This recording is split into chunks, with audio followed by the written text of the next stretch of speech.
नमस्कार दोस्तों, मेरा नाम विश्वजीत कुमार है। आप देख रहे हैं जीत ब्लॉग्स और आज इस वीडियो में हम फिर से आ गए हैं बात करने यूक्रेन से लौटे हुए छात्र के बारे में। क्या कि कुछ व्हाट्सएप पे लगभग मेरे को लग रहा है 30 से 40 ग्रुप हैं, अलग अलग ग्रुप्स बटे हुए हैं। जैसे PSMU करके बनाए हुए हैं, पेरेंट्स एसोसिएशन ग्रुप, और IUSF PSMU करके बहुत सारे ग्रुप्स बने हुए हैं, CNNB। तो लगभग हमको लगता है 40 से 50 ग्रुप बने हुए हैं और उसी तरह के उसी के ग्रुप 1 ग्रुप 2 करके व्हाट्सएप ग्रुप 1 करके और स्टेट वाइज बना हुआ है। तो बहुत सारे व्हाट्सएप ग्रुप है।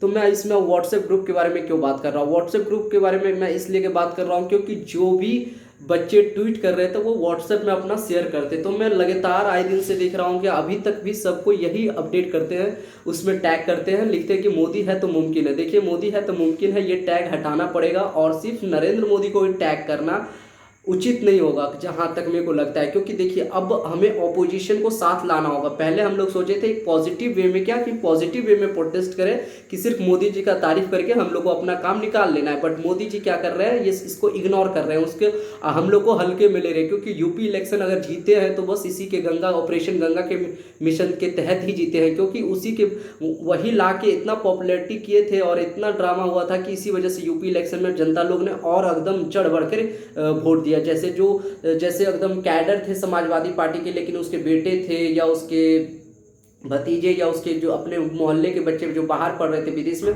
तो उन्होंने बोला कि नहीं, इस बार मोदी जी हमारे बेटे को लाए हैं तो नहीं, हम भले भी हमेशा समाजवादी को वोट देते थे या RLD को वोट देते थे, लेकिन नहीं, इस बार हम देंगे मोदी जी को ही वोट। तो इसी वजह से मैं इस वीडियो में बोल रहा हूँ क्या कि देखिए, अब मोदी जी का गुणगान गाना बंद करिए और क्या जो भी ट्वीट करते हैं, जो भी आप फेसबुक पे लिखते हैं या इंस्टाग्राम पे, हर जगह आप टैग करिए। सबसे पहला राहुल गांधी को टैग करिए, सबसे पहली बात। दूसरी बात क्या कि जो भी नन BJP CM है, जैसे यहाँ पे हो गया नीतीश कुमार, बिहार में हमारे हो गया नीतीश कुमार, जैसे तेजस्वी यादव, और झारखंड में हो गया हेमंत सोरेन, राजस्थान में हो गया अशोक गहलोत, फिर उसके बाद आप साउथ साइड के बुक कर, साउथ साइड के जितने ये चीफ मिनिस्टर हैं वो लोग को, जैसे बंगाल की ममता बनर्जी हो गई। तो क्या हो रहा है, जैसे डेली अभी डिबेट में क्या चल रहा है, बिहार की पॉलिटिक्स के बारे में डेली अभी न्यूज़ में सनसनी फैला हुआ है। क्या कि बिहार में जंगल राज है या कुछ भी जो भी न्यूज़ चल रहा है, तो वो न्यूज़ को हम लोग को कन्वर्ट करवाना है। हमें ये यूक्रेन से लौटे हुए छात्र के भविष्य के बारे में हम लोग को ये चीज़ को सेंसेशनल और नेशनल इशू बनना चाहिए और इसी को बनाना चाहेंगे। देखिए, मीडिया क्या है, मीडिया तो हम लोग से काम ले ली, क्योंकि जब हम लोग यूक्रेन में थे, जो उसमें वॉर हो रही थी, तो उसमें हम लोग उसके लिए सारे चीज़ कर दिए थे, उसके चैनल पे जाके जो भी बोलना था, जितना भी इंटरव्यू करना था। लेकिन अब ये चीज़ पर से सबका जो ध्यान है भटक गया है। सबका ध्यान बस बिहार पॉलिटिक्स पे है, नहीं तो महाराष्ट्र पॉलिटिक्स पे है। लेकिन पॉलिटिक्स तो होती ही रहेगी, लेकिन यहाँ बच्चों के भविष्य की बात है। तो आप ट्वीट कर रहे हैं तो बस उसमें क्या करना, आपको कुछ नहीं करना। हम ये नहीं बोल रहे कि मोदी जी को आप गाली दो, बट मैं ये बोल रहा हूँ कि जो ट्वीट हैंडल चला रहे हैं, यूज़ कर रहे हैं आप, उसमें जो भी नन BJP की, जैसे कांग्रेस का हो गया, RLD हो गया, समाजवादी हो गया, या राष्ट्रीय जनता दल हो गया, या जनता दल यूनाइटेड हो गया, या युवा मोर्चा, या लाल सलाम, जो भी ऑपोजिशन पार्टीज़ हैं BJP के खिलाफ सेंट्रल के लेवल में, तो उस पार्टीज़ के प्रवक्ता जो स्पोक पर्सन है उसको टैग करिए साथ में। क्योंकि ये मुद्दा को वो लोग जैसे डेली जो डिबेट में जाते हैं उन लोगों को टैग करिए, क्योंकि तब ये जाके वहाँ पे क्या बात उठेगी। अगर कोई भी स्पीकर पर जो भी मतलब ये टीवी में पार्टी के तरफ से स्पोक पर्सन के तहत जाते हैं कोई भी न्यूज़ चैनल पे, तो अगर ये बात को छेड़ा जाएगा अगर ऑपोजिशन की तरफ से, तो बहुत ही बड़ी राहत मिलेगा हम लोग को, और इसको नेशनल इशू बनाना है। तो मैं तो लगभग पार्टीज़ को बताना चाहूँगा। और अगर आप जैसे पॉलिटिकल फैमिली से या पॉलिटिकल बैकग्राउंड से बिलोंग करते हैं, या अगर आप जैसे हैं कि ऑपोजिशन BJP के अगेंस्ट पार्टी से बिलोंग करते हैं और मेरे वीडियोस को देख रहे हैं, या आप जानते हैं वैसे पर्सन को, तो मेरे वीडियोस को शेयर करिए उन लोगों तक और पहुंचाइए बात को।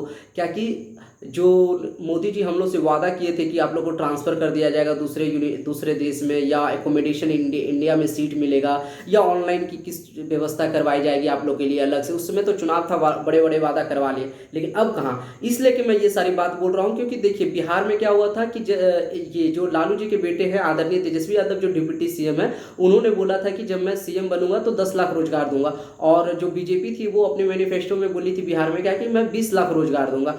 तो दोनों में डिफरेंस था, वो बोले थे रोजगार और ये बोले थे सरकारी नौकरी। तो क्या हुआ कि जैसे जब बीजेपी थी तब तो 20 लाख रोजगार के बारे में बोल दिया था कि जुमला है, ये सब कुछ नहीं है, बस मतलब चल रही थी नॉर्मल, जिस तरह मोदी जी ने बोला था तो उसी तरह बिहार में भी हो गया था। तो वही क्या हुआ कि बिहार में अलायंस से सरकार चल रही थी, जैसे जनता दल एक पार्टी है और एक पार्टी बीजेपी है, तो बीजेपी दोनों मिला के अलायंस करके चला रही थी। और इधर लालू जी के बेटे जो आदरणीय ये तेजस्वी यादव है, वो डिप्टी सीएम अलग है, मतलब वो ऑपोजिशन लीडर थे। तो क्या हुआ कि अब क्या हुआ, नीतीश कुमार जो जनता दल यूनाइटेड है और आरजेडी राष्ट्रीय जनता दल, ये दोनों अलायंस हो गया और बीजेपी अलग हो गई। तो बीजेपी अब बार बार क्या मुद्दा बना रही है क्या कि ये आपने तेजस्वी यादव को, लालू जी के बेटे को बोल रहे हैं कि आपने 10 लाख बोले थे नौकरी देंगे, तो आप कहाँ से दोगे? और क्या इसको देखिए किस तरह हॉट टॉपिक और नेशनल इश्यू बना दिया गया है। और इसी के वजह से बिहार में ये जो नेशनल न्यूज़ है, जो मतलब नेशनल लेवल की टीवी चैनल है, तो उस पर सारी चीज़ बिहार की पॉलिटिक्स पे ही बात चल रही है। तो हम लोग को ये सब मुद्दा हटा के हम लोग को अपना मुद्दा लाना है कि अपना नेशनल मुद्दा बनाना है। और जैसे क्या है कि ऑपोजिशन लीडर को समझाइए आप अपने लेवल से, जैसे कि मैं कल रितु जायसवाल एक स्पोक पर्सन है जो यहाँ बिहार की होंगे, वो जानते होंगे नहीं तो, क्योंकि वो बिहार की बेस्ट मुखिया एज ए आरजेडी लीडर है, स्पोक पर्सन भी, और बिहार से उनको ये मुखिया जो होता है प्रधान लेवल का होता है, अदर स्टेट में प्रधान होता है, हम लोग के यहाँ मुखिया होता है। तो उनको बेस्ट अवार्ड मिला था प्रेसिडेंट की तरफ से, वकाया नायडू की तरफ से, सॉरी वाइस प्रेसिडेंट की तरफ से, तो उन्हें बेस्ट अवार्ड मिला था। तो इसी वजह से मैं सभी से रिक्वेस्ट करता हूं कि जो जो स्पोक पर्सन को जानते हैं आप उनसे कांटेक्ट करिए और बीजेपी के अगेंस्ट में इससे बोलिए क्या कि नेशनल इशू बनाने के लिए। तो बीजेपी के भी लगेगा कि नहीं, इस चीज़ को अब हमें इस पर काम करना चाहिए, क्योंकि ये लोग सोच रहे इग्नोर कर रहे हैं हम लोग को, मतलब पूरी तरह से छोड़ दिए हैं। तो इसी वजह से मेरा हाथ जोड़ के रिक्वेस्ट है कि जो भी मेरे वीडियोज़ देख रहे हैं वो शेयर करिए, और जो भी यूक्रेन से लौटे हुए छात्र हैं या उनके पेरेंट्स जो भी ट्वीट करते हैं, वो प्लीज़ कोशिश करिए कि ऑपोजिशन लीडर को टैग करने का। अब वो समय चला गया है कि मोदी है तो मुमकिन एक पॉजिटिव वे में जो चलाना चाह रहे थे हम लोग अपना आंदोलन को, वो चीज़ अब खत्म कर दीजिए। आपको लड़ना पड़ेगा, आपको बोलना पड़ेगा सच के ये गलत के लिए गलत बोलना पड़ेगा, सच के लिए सच बोलना पड़ेगा। तो इसीलिए कि अब छोड़ दीजिए, मोदी जी से जितना उम्मीद था लगा लिए, अब हो गया, अब कुछ भी नहीं हो रहा है, क्योंकि उधर से कुछ आ ही नहीं रहा, इसलिए कि नहीं आ रही है। देखिए आप बोला ट्रांसफर अब कहाँ ले भैया, ट्रांसफर में हर जगह प्रॉब्लम है। रशिया देखिए करप्शन है, अब यहाँ अभी हाल में क्या हो गया कि रशिया में वोटिंग का रशिया के खिलाफ इंडिया कर दिया, अब दिक्कत है। बेलारूस में क्या है, बेलारूस रशिया जो लड़ाई करने जाती है यूक्रेन से, तो बेलारूस हो गई जाती है। अब बचा कहाँ, जॉर्जिया बचा, जॉर्जिया भी ये रशिया से सटा हुआ ही है। साइबेरिया बचा, साइबेरिया और अर्मेनिया में भी लड़ाई चल रही है। कजाकिस्तान का तो कोई इतना करप्टेड है कि बात ही करना बेकार है। तो इसी वजह से है कि हर जगह में कुछ ना कुछ प्रॉब्लम्स आ रही है यार, प्रॉब्लम से भरी पड़ी है। तो एक ऑप्शन हम लोग के पास बचता है कि अकोमोडेशन इन इंडिया और आइदर ऑनलाइन हो जाए तो बेस्ट रहेगा। और हम लोग को यहाँ क्लिनिकल ऑब्जर्वेशन से प्राइवेट मेडिकल कॉलेज से पैसा देके कर लेंगे यहाँ पे आराम से, और डिग्री भी हम लोग के पास लाइसेंसिंग डिग्री भी हो जाएगी। तो इसी के वजह से मुझे रिक्वेस्ट है सभी यूक्रेन से लौटे हुए छात्र के से कि प्लीज़ गाइज अब थोड़ा दिमाग लगाओ, बीजेपी भक्त मतलब मोदी भक्त बन के अब एकदम अपना जो वास्तविकता जो टू द पॉइंट फैक्ट लड़ाई है उस पर